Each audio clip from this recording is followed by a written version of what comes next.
রাসূল সাল্লাল্লাহু আলাইহি সাল্লাম বলেছেন, 3 ধরনের মহিলাদেরকে কঠিন শাস্তি দেওয়া হবে।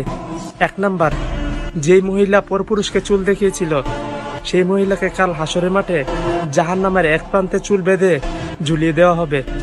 2 নাম্বার, যে ব্যক্তি তার স্বামীর সাথে কথায় কথায় তর্ক বিতর্ক করত সেই মহিলাকে জাহান্নামের এক প্রান্তে তার জিহ্বার মধ্যে পেরেক মেরে তাকে ঝুলিয়ে দেওয়া হবে। 3 নাম্বার, যে মহিলা অন্য মানুষকে সহযোগিতা করার পর আবার তাকে খুঁটা দিত সেই ব্যক্তির কাল হাসরের মাঠে মুখে দিয়ে আগুন বের হবে।